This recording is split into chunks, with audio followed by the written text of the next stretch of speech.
என்றால் நாதம், ராய் என்றால் ராகம், தாய் என்றால் தாளம், இரு என்றால் ரீங்காரம் நாவகி ரதம் போல் செலுத்தக்கூடிய நாரதராகப்பட்ட நான் கணிக்கணமும் அடுத்த நித்திய காரியங்களை முடித்துக் கொண்டு தாய்களில் சிறந்தது ஒரு கோவிலமில்லை, தந்தை சொல் மிக்கதொரு மந்திரமில்லை என்ற வாக்கியக்கிணங்கு சத்தியலோகம் சென்னி ஈ முதல் இரம்பு புல் போன்று முதலிய 84 லட்சம் ஜீவராசியை அடையக்கூடிய தந்தை பிரம்மனை பணிந்து வெள்ளைக்கடை உடுத்தி வெள்ளைப்படி போட்டு வெள்ளை அரியாசனத்தில் வீச்சிருப்பாள். அரசரோடு தம்மை சரியாசனம் வைத்ததாய் போற்றதற்குரிய தாய் கலைவாணி பணிந்து வைகுண்டம் சென்றி பச்சா குருமா பரகா ராமனா நரசிம்மா பரசுராமா ராமா பரராமா கண்ணா கல்கி எனும் 10 அவதாரத்துக்கு தான் நாயகன் இடமாற்றல் கருணாமணி பணிந்து கைலைக்கு சென்றி உலகளா உணர்ந்து ஓதற்கரியவன் நிலவனாவிய நீர்வழி வேணியன் அணையில் சோதியன் அம்பலத்தாடுவான் மன சிலமணி வாழ்த்தி கிணங்கோம் திரடி நின்றார் யார் நின்றார் சிவனை மறந்தார் யார் வாழ்ந்தார் என்பதற்கு எம்பெருமான் சிவபெருமானை பணிந்து கழகம் தேடி இந்த உலகினை பலம் வரக்கூடிய நேரத்தில் ஒரு நாள் ஒன்றுக்கு ஒரு இடத்தில் தங்கினாலும் ஒரு நாள் ஒன்றுக்கு ஒரு கலகம் செய்யாவிட்டாலும் என சிரமப்பட்டது 1000 சூழலாக விடுத்திருக்கிறது. சாபத்திற்கான கழகத்திற்கான காரண காரியங்களை நாடி தேடி ஓடினாலும் கூட யாரை பணிந்தால் கழகத்திற்கான நல்ல வழி பிறக்கும் என்று எண்ணி பார்த்தால் பொன்னாடி நிமித்து கௌரவப்படுத்தக்கூடிய இந்த விழாவினை சீரோடும் சிறப்புடன் நடத்தக்கூடிய பெரு மரியாதைக்குரிய மருதுமாண்டி நகரைச் சேர்ந்த அத்தனை உயர்ந்த உள்ளங்களுக்கும் நாடக கலையினை வாழ்விக்கக்கூடிய அத்தனை நாடக ரசிகர்களுக்கும் இளைஞர்களுக்கும் தாய்மார்களுக்கும் மற்றும் எங்களை எல்லாம் ஒருங்கிணைத்து அழைத்து வந்த இந்த நாடகத்துடைய அமைப்பாளர் எனது பாசத்திற்கும் பெரும் மரியாதைக்குரிய அரவி மாமா அள்ளி நகரத்தை சார்ந்த தாளவித்வான் ஆதீஸ்வரன் மாமா அவர்கள். இந்த 2026க்கு எனக்கு முதல்ல பதிவான நாடகம்னா நம்ம மருதுவாண்டி நாடகம் தான். ஆமா, இங்க மக்கள் கேட்ட உடனே முதல்ல அடிச்சு மாப்பிள்ள வாங்கிட்டாப்புல கண்டிப்பா நீங்க மாமா என்ன எங்க சங்கத்துல ரசீதை போடவே நான் 6 மாசம் ஆகும் மாமா, அதை போராடி போட்டுக்கலாமாப்ல உங்க டைரி எழுதி ஒரு மாசம் ஒரு போர் எடுத்துருவார். அப்படி தான் ஏற்றக்கூடிய பொறுப்பின் மீது மிக நேர்த்தியான ஒரு நடக்கக்கூடிய எனது மரியாதைக்குரிய மாமா தாளக்கலைஞர் ஆதீஸ்வரன் மாமா அவர்களுக்கு மற்றும் அழைத்து வருவதற்கு காரணக்கர்த்தாவாக அமைந்து அத்தனை நல்ல உள்ளங்களுக்கும் மிக சிறப்பான முறையில் உணவு ஏற்பாடு செய்து வாய் வாழ்த்தாவிட்டாலும் வயிறு வாழ்த்துமார்கள். அப்படியான ஆக சிறந்த உணவு உபசரிப்பை ஏற்பாடு செய்த மரியாதைக்குரிய அருமையனார் வெள்ளச்சாமி அண்ணனுடைய குடும்பத்தார்கள் சின்னப்பாண்டி வெள்ளச்சாமி அங்கே சிறப்பானவர்களை பரிமாறிய அத்தனை தாய்மார்களுக்கும் அருமை சகோதரர்களுக்கும் மேலும் என் சார்பாக நான் சார்ந்த கலைக்குழு சார்பாக இந்த மாபெரும் மேடையிலே நன்றி வணக்கத்தையும் உரித்தாக்கி கொண்டு என் கலைப்பணி தொடரில் நன்றி வணக்கம். அந்த அடிப்படையில் யாரை பணிந்தால் கழகத்திற்கான நல்ல வழி கிடைக்கும் என எண்ணி பார்த்தால் திகட சக்கர சிமுகம் வைத்ததால் சகட சக்கர தாமரை நாயகன் அகட சக்கர விண்மணி யாவரை விகட சக்கர நினைப்பது போற்று என்ற போற்றுதலுக்குரிய ஆதிந்த கடவுள் எம்பெருமான் விநாயகப் பெருமானை வணங்க வேண்டும். ஏன் பரம்பொருள் சிவன் நினைத்தாரா என்னுடைய பிள்ளை நானே விநாயகன், எதற்காக என் பிள்ளையை பணிந்து எந்த ஒரு காரியத்தையும் நான் ஏன் தொடங்க வேண்டும் அப்படின்னு ஒரு ஆணவம் ஏற்பட்டது எம்பெருமான் சிவபெருமானுக்கு. அந்த ஆணவத்தின் காரணமாக திரிபுர அசுரரை நீக்க சென்றார். உலகத்தை தேராக்கினார், மேருமலையை வில்லாக்கினார், மகாவிசோகி அம்பாக்கினார். ஆனா இத்தனையும் பண்ண அவரு விநாயகரை மட்டும் கூட ஏன் நம்ம வெள்ளதானே அப்படிங்கிற ஒரு ஆணவம். அப்படி விநாயகப் பெருமானை வணங்காம சென்ற ஒரே காரணத்தினால் தேர் அச்சாணி முறிந்து மண்ணிலே வந்து வேண்டார் சிவபெருமான். உலகத்துல சிவனை மிஞ்சிய கடவுள் யாரை வகைப்படுத்த. ஆனா அப்படிப்பட்ட சிவபெருமானுக்கே அந்த நிலைமை ஏற்பட காரணம் விநாயகப் பெருமானை வணங்காமல் சென்ற ஒரு காரணத்தின் காரணம். இன்றைய எனது கழகத்திற்கான நல்ல வழி கிடைக்கணும் என்றால் எல்லாம் அல்ல அந்த விநாயகப் பெருமானை மனதார பணிந்து கழகத்திற்கான நல்ல வழியை தேடலாம். நாராயணா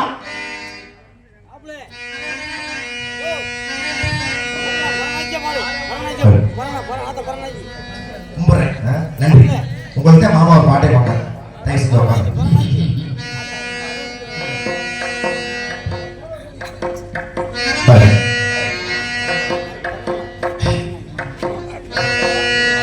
அற்புத கீர்த்தி வேண்டும், ஆனந்த பாட்டை வேண்டும், நற்பொருள் குவிதல் வேண்டும், நலமெல்லாம் பெருக வேண்டும், கற்பகமூர்த்தி தெய்வ களஞ்சியத்து இருக்கை சென்று பொற்பதம் பணிந்து பாரி பொய்யில்லை கண்ட உண்மை அஞ்சு கரத்தை ஆணை முகத்தை நெஞ்சில் நிறுத்திவிடு, அஞ்சு கரத்தை முகத்தில் நெஞ்சில் நிறுத்திவிடு, ஒரு சஞ்சலம் என்பது கொஞ்சம் என்னை பாடி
குவித்தானே எழுத்துக்கள் எல்லாம் அறிய வைத்தானே ஆனந்தமயமாய் நம் செடிக்க செல்வம் குவித்தானே இசை நாடகம் எது வென்றாலும் முதல்வன் அவன்தானே எது நாடகம் எது வந்தாலும் உடனே அவன்தானே ஈன்றவர் நெஞ்சம் குனிந்திட உலகம் தாய்கிறது என்றானே அஞ்சு கரத்தை யானை முகத்தில் நின்று நிறுத்திவிடு ஒரு சஞ்சலம் என்பது கொஞ்சம் இல்லை ஆடி உயர்ந்து விடு ஓ கணபதி ஓ கணபதி ஓ கணபதி ஓ கணபதி ஓ நாயகபெருமானை விடுத்து கழகத்திற்கான நாடக கலைஞர்களை உற்சாகப்படுத்தும் விதமாக கரவொலி எழுப்பி உற்சாகப்படுத்தக்கூடிய அத்தனை நாடக ரசிகர்களுக்குமே சிறந்த நன்றியும் வணக்கத்தையும் இந்த மாபெரும் மேடையில் உறுத்தாக்கி கொண்டு மேலும் யாரை பணி வேண்டும் என்றால் அருவம் உருவமாய் அனாதிகாய் பணமாய் ஒன்றாய் கலைஞர்கள் மனதை விட்டு மறையாத அருமை மாமா ராஜநடிகர் கம்மங்கடை சார்ந்த டிவி ஆனந்தராஜ் மாமா அவர்கள் நினைவாக அருமை சகோதரர்கள் பாண்டித்துறை மற்றும் அழகர் அன்பு சகோதரர்கள் சார்பாக ரூபாய் 100 அன்பளிப்பு வழங்கி கௌரவப்படுத்திய அருமை அன்பு உள்ளங்களுக்கு மனமார்ந்து நன்றி நன்றிகளது வணக்கத்தை மீண்டும் இந்த மேடையிலே மனதார உறுத்தாக்கி கொண்டு இமேலும் யாரை பணிய வேண்டால் எம்பெருமான் முருகப்பெருமானை பணிய வேண்டும். காரணம் என்ன? எந்த ஒரு கடவுளுக்கும் இல்லாத சிறப்பு எம்பெருமான் முருகப்பெருமானை கொண்டு. காரணம் என்ன? ஒரு எதிரியே போட்டி பாடிய பெருமை கொண்டவர் முருகப்பெருமான். ஏன்னா ராமர் தோற்றுவிக்கப்பட்டார் ராவணனை அழிப்பதற்காக, கண்ணன் தோற்றுவிக்கப்பட்டார் கம்சனை அழிப்பதற்காக. எல்லாருமே ஒரு அசுரனை அழிப்பதற்காகவே ஒவ்வொரு தெய்வத்துடைய அவதார நோக்கமும் அமைந்தது. அதுபோல முருகப்பெருமான் அவதரிக்கப்பட்டது சூரபதம் என்ற ஒரு மிகப்பெரிய அசுரனை அழிப்பதற்காக. இப்ப சூரன் பார்த்தா எவ்வளவு பெரிய மிகப்பெரிய தெய்வங்களையே ஒரு நொடியில் வீழ்த்தியவன் நான். ஆனா நேற்று தோன்றிய சிறு பாலகன் நீ, உன்னை ஒரே அடியில் நான் வீழ்த்துறேன் பெரும் அகங்காரம் கொண்டு போர்க்களத்து வந்த சூரன். வந்த சூரன் முருகனை பார்த்தான் இல்லையா, தான் எதற்காக வந்திருக்கிறோம் என்பதையே மறந்து தான் கொல்ல வந்த எதிரியான முருகப்பெருமானையே போற்றி பாடினானா. எப்படி? கோணமா மங்கை மீது குலவிய முருகந்தனை பாலன் என்றிருந்தே பிரிவினை அறிகிறேன் யார் மாலையில் தனக்கும் மற்றும் யாவருக்கும் மூலமாய் கண்ட மூர்த்தி இம்மூர்த்தி என்று ஒரு எதிரியே போட்டி பாடிய பெருமை கொண்டவர் எம்பெருமான் முருகப்பெருமான். அது மட்டுமா, தவறு செய்த தன்னுடைய வாகனம் மயிலுக்கே சாபத்தை வழங்கி நீதியை நிலைநாட்டினார் முருகப்பெருமான். ஏன்னா ஒரு நேரத்துல முருகனை சந்திப்பதற்காக மகாவிஷ்ணு போறார் தன்னுடைய வாகனம் கருடாழ்வார் மீது, பிரம்மன் போறார் தன்னுடைய வாகனம் அன்னப்பறவை மீது. ரெண்டையுமே எழுதி நிப்பாட்டிட்டு உள்ளவை முருகனை வணங்குறாங்க, வாழ்த்துறாங்க. திரும்பி வந்து பார்த்தா ரெண்டு பறவையும் காணோம். ஒரே ஆச்சரியம், எப்படி புலவரிய மூர்த்திகள் விளங்கக்கூடிய இருவருடைய அனுமதி இல்லாமல் எங்கே சென்றது இந்த பறவைகள்? நிறைய பேருக்கு சந்தேகம். தேடி தேடி பார்க்கறாங்க, காணோம். ஆனா என்ன ஏது விசாரிச்சு பார்க்கும்போது தெரியுது, அங்கே சிவகணங்கள் வேடத்தில் இருந்த சூரனுடைய அடியாட்கள் அந்த மயில்கிட்ட போய் உன்னை விட வேகமாக பறப்பதாக இந்த இரண்டு பறவையும் சொல்லிக் கொண்டிருக்கிறது என்று சொல்ல, அதை தீர விசாரிக்காத மயில் உடனே கோபம் கொண்டு இந்த கருடனையும் அன்ன பறவை எடுத்து விழுங்கிருச்சு. வந்தார் முருகன், தீர விசாரிச்சாரு. தப்பு தன்னுடைய வாகனம் மயில் மீதுதான் தெரியுது, இருந்தாலும் தன் வாகனம் தானே, அதை காப்பாத்திக்கலாம் அப்படின்னு முருகன் நினைக்கல. உடனே அந்த மயிலுக்கு சாபத்தை கொடுத்தார். அறிவுள்ள ஒரு ஜீவனுக்கு இதை செய்யணும் இதை செய்யக்கூடாதுன்ற ஒரு அடிப்படை அறிவு இருக்கும். ஆனால் நீ அப்படியான அடிப்படை அறிவை இழந்த காரணத்தினாலே இந்த பூலோகத்திலே நீ அறிவற்ற பாறையாக போவாய், குன்றாக போவாய் அப்படின்னு முருகப்பெருமான் சாபம் கொடுக்கிறார். அப்படி முருகப்பெருமான சாபம் வாங்கி அந்த மயில் குன்றாக குடிகொண்ட மலையே இன்னைக்கு நம்ம குன்றக்குடின்ற ஒரு ஆக சிறந்த ஆலயமாக விளங்குகிறது. கால வரிவான் திரடி வரிவான் குன்றக்குடியார் 1000 கோடி மன்மதர்களுக்கு இணையான அழகு கொடுத்திய அந்த குன்றக்குடி பேரழகனை பணிந்தால் கழகத்திற்கான நல்லபடி கிடைக்கும். பணிகிறாம் எம்பெருமான் முருகப்பெருமானை.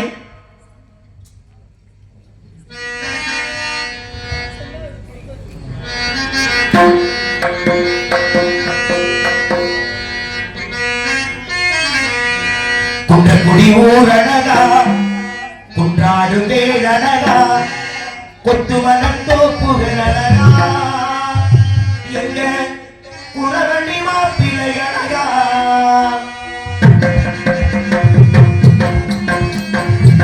திருமுகப்பால் பழகா திருமுகல் போல் பழகா கண்ணன் கணக்காப்புகள் அழகா அங்கே கண்ணாடும் காவடி அழகா மயில் நிறது அழகா அது பழகு நடையும் அழகா அழகு எல்லாம் அழகா எங்க முருக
இருந்தாலும் கூட இடத்தை வளர்ந்தால் அற்புதமான இடம்.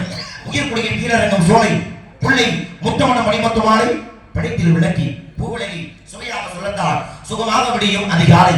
அதை சொல்லாமல் எனக்கு என்ன வேறு என்பதற்கு அற்புதமான இந்த இடத்தை கவனித்து வாழ்ந்த உலகத்திலே நாகரிகம், பண்பாடு, கலாச்சாரம் இவை அனைத்தையுமே உறக்க சொன்ன ஒரே நாகரிகம் இந்த உலகத்திலேயே தமிழ் நாகரிகம் மட்டும்தான். அதற்கு எடுத்துக்காட்டாக எத்தனையோ சிறப்புகளை இந்த தமிழ் உள்ளடக்கியதாக இருந்தது. ஒரு எடுத்துக்காட்டு சொல்லணும்னா கூட இன்னைக்கு தமிழகத்தில் எத்தனையோ ஆலயங்கள் இருந்தாலும் கூட தஞ்சை பெரிய கோவிலுக்கென்று ஒரு தனிப்பட்ட சிறப்பு. ஏன்னா தஞ்சை பகுதி ஒரு சமவெளி பகுதி, அங்கே மலைகளோ கற்களோ பாறைகளோ இல்லாத ஒரு பகுதி. ஆனா அந்த பகுதியிலேயே அவ்வளவு பெரிய கற்கோவிலை 1000 ஆண்டுகளுக்கு முன்பாக அமைத்தார் ராஜராஜ சோழன். உலக அரங்கையே ஆச்சரியப்படுத்திய ஒரு ஆலயமாக இன்று அது பார்க்கப்படுகிறது. அப்பா பெரிய கோயில் கட்டிட்டாரு, அவருக்கு நிகரான ஆலயத்தை நானும் அமைத்து காட்டுவேன்னு அவருடைய பிள்ளை முதலாம் ராஜேந்திர சோழன், அவருக்கு ஒரு ஆசை, அவர் ஆலயத்தை கட்டினாரு. ஆனா அந்த அளவுக்கு பெரிய ஆலயம் இருந்தா கூட சிறப்பிலே அதற்கு இணையான ஒரு ஆலயம். அந்த ஆலயம் தான் கங்கை கொண்ட சோழபுரம் அப்படின்ற ஒரு ஆலயம். நிறைய பேருக்கு பேர்லயே ஒரு சந்தேகம். இன்னைக்கு தமிழ் மண்ணை இத்தனை வளமையாக மாற்றக்கூடிய காவிரி நதி, ஒரு காவிரி நதிக்கு பெருமை கொடுக்காம ஒரு வேறவர் காவிரி கொண்ட சோழபுரம் அப்படின்னு வச்சிருந்தாருன்னா அது நியாயமாக இருக்கும். ஆனா கங்கை இங்கே வடநாட்டை ஓடிட்டு இருக்கு, அதன் பெயரால எதுக்கு தமிழ்நாட்டில் கோயில் கட்டணும் அப்படின்னு நிறைய பேருக்கு ஒரு சந்தேகம். அந்த பெயர்ல தான் அத்தனை வரலாற்று சிறப்பு உள்ளது.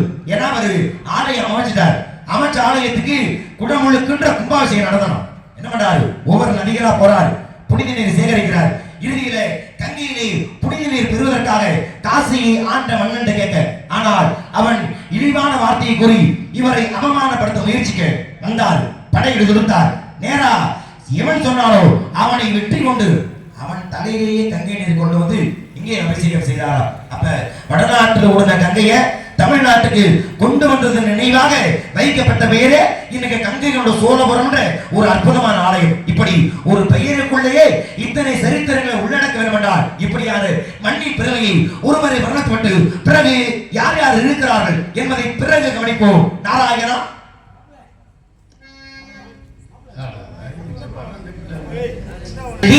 கதைவண்ணம் கண்டா, கண்டிலே கதைவண்ணம் கண்டா, இரு கண்பாடு மறைந்தார் காடுவதை கண்டார். கண்டிலே கதைவண்ணம் கண்டா, இரு கண்பாடு மறைந்தார் காடுவதை கண்டார். கண்டிலே கதைவண்ணம் கண்டா, கண்டவர் கோ கண்டவள்ளி மூல பாறைக்கு தேனிலும் ஊரொன்றும் இல்லை. கண்டிலே கதைவண்ணம் கண்டா.